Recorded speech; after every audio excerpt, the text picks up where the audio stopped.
जो भाजपा के लोग हैं उनको इस देश के संविधान में कोई भरोसा नहीं बचा है। वो इस देश के विपक्ष को समाप्त करने के लिए तरह तरह के हथकंडे अपनाते हैं। ऐसा क्या हुआ है इस बार के चुनाव में कि प्रधानमंत्री जी भी सभा करने के लिए आ रहे हैं। आज सड़क के उस तरफ जो है आप आ रहे हैं। हम उम्मीद करते हैं कि प्रधानमंत्री जी इस बारे में एक शब्द बोलेंगे कि हम लोग जो अपने कैंपेन में बोल रहे हैं कि मौजूदा सरकार देश में तानाशाही थोपना चाहती है। जो भाजपा के लोग हैं उनको इस देश के संविधान में कोई भरोसा नहीं बचा है। इसीलिए वो इस देश के विपक्ष को समाप्त करने के लिए तरह तरह के हथकंडे अपनाते हैं। वो पहले बदनाम करते हैं, फिर डराते हैं और फिर खरीदने का प्रयास करते हैं। आप सब ने देखा कि सूरत में क्या हुआ, खजुराहो में क्या हुआ, इंदौर में क्या हुआ। वो उत्तर पूर्वी दिल्ली में भी यही करना चाहते हैं। लेकिन उत्तर पूर्वी दिल्ली की जनता जिस तरीके से इंडिया अलायंस को, कांग्रेस पार्टी को, आम आदमी पार्टी को और हमारे सभी घटक दल के जो कार्यकर्ता हैं, नेता हैं, जो जन समर्थन मिल रहा है, यह घबराहट साफ साफ दिख रही है। 2 बार से बीजेपी के सांसद हैं यहाँ पर। लोकतंत्र में यदि उनको भरोसा है, अगर उनको इस देश की न्यायिक प्रक्रिया, संविधान और जो व्यवस्था है हमारे देश में, वोट की व्यवस्था, लोकतंत्र की व्यवस्था, उसमें अगर भरोसा है तो चुनाव हो रहा है।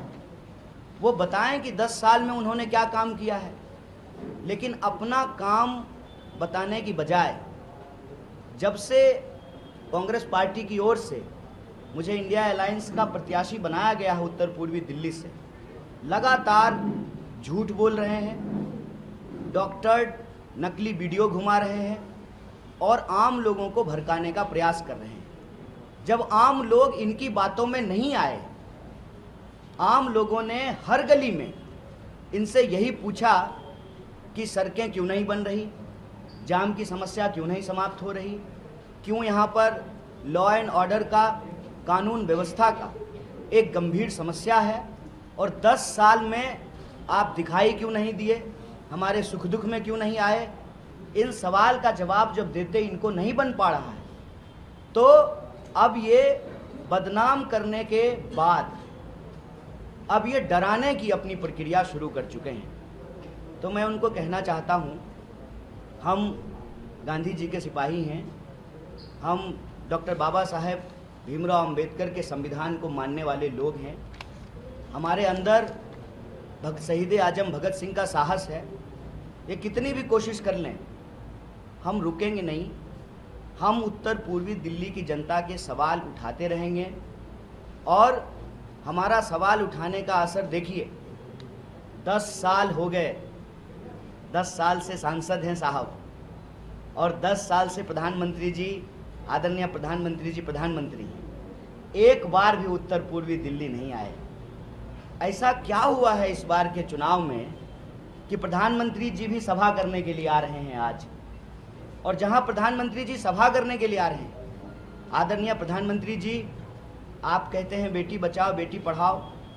कल हमारे ऊपर हमला करने के प्रयास में एक जो महिला पार्षद है, छाया शर्मा, जिस वार्ड में प्रधानमंत्री जी आ रहे हैं उसी वार्ड की जो पार्षद है, उस महिला पार्षद पर भी अटैक किया गया, स्याही फेंकी गई।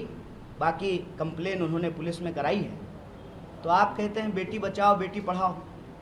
सड़क के किस तरफ आपके समर्थक हमला कर रहे हैं, सड़क के उस तरफ जो है आप आ रहे हैं।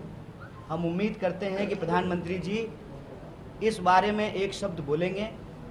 देश के लोगों ने उनको अपना आशीर्वाद दिया, 2-2 बार प्रधानमंत्री बनाया, लोकतंत्र के द्वारा चुने हुए 140 करोड़ लोगों के प्रधानमंत्री हैं वो।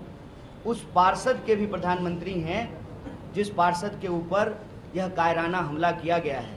मुझे उम्मीद है, मैं आशा करता हूं कि प्रधानमंत्री जी मंच से इसकी आलोचना करेंगे, इसकी निंदा करेंगे और अपने दोस्त जय शाह जी को, सॉरी माफ़ कीजिएगा, अमित शाह जी को, क्या कीजिएगा आजकल बेटा का नाम ही याद रहता है, अमित शाह जी को कहेंगे, गृह मंत्री हैं वो, कि पुलिस जो है इस पर कार्रवाई करेगी और इस इलाके में जो गुंडागर्दी फैलाने की कोशिश की जा रही है, जो आपराधिक माहौल पैदा करने की कोशिश की जा रही है, उस पर कानून जो है न्यायपूर्ण तरीके से कार्रवाई करेगी, निष्पक्ष तरीके से कार्रवाई करेगी।